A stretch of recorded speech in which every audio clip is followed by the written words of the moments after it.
Í haust mun Guðfræði- og trúarbragðafræðideild hefja nýtt nám á meistarastigi í trúarbragðafræði. Inntökuskilyrðin í námið eru BA-próf og það BA-próf getur komið úr félags- og hugvísindum og mannvísindum almennt séð. Og þetta þýðir að trúarbragðafræðin er ekki síst opin fólki sem hefur áhuga á menningarsögu, á menningarrýni, bókmenntum, listum, lífsskoðunum, mannréttindum, svo efla það í að sinna áframhaldandi rannsóknum.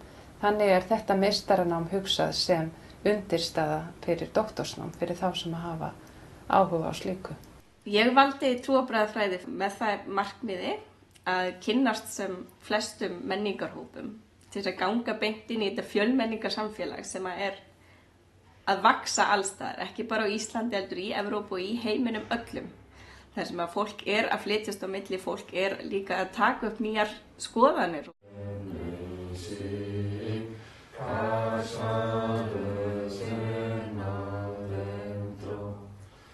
Rökin fyrir náminu eru augljós. Það er mikilvægt að þekkja bæði eigin trúarbrögð og annarra til þess að geta staðið vörð bæði mannréttindi og stuðlað umbyrðarlyndi og viðurkenningu, jafnrétti milli menningarheima og þjóða. Þar koma trúarbrögðin mjög sterklega inn vegna þess að þau eru samofin menningunni og þannig getur maður sagt að enginn komist undan áhrifum þeirra. Því að heimsmynd okkar og lífsviðhorf eru í miklu mæli mótuð af trúararfleiðinni og þetta birtist á mjög margvíslegan hátt í trúarlegum hugtökum og táknum, en þetta birtist líka í bókmenntunum okkar, menningunni, listinni og stjórnmálunum.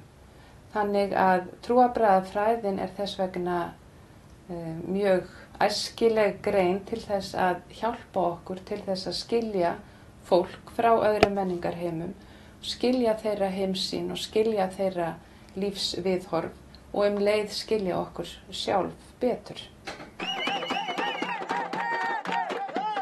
Markmiðið er að kenna sem flest trúarbrögð í heiminum. Hér er ég að tala kristindóm, íslam, búddisma og hindúisma fyrst og fremst. Og til þess að geta gert það, þá munum við sækja okkur sérfræði þekkingu erlendis frá. Og þar ætlum við að nýta okkur að geta fengið gestakennara í gegnum Erasmus-kerfið, til dæmis frá Norðurlöndunum, til þess að kenna trúarbrögð. En einnig þá höfum við gert svokallaðan gestakennarasamning við Magnús Þorkel Bernharðsson sem er einn fremsti fræðimaður á sviði íslam og hefur kennt hjá okkur í mörg ár. Þannig að hann verður fastur kennari í þessu prógrami.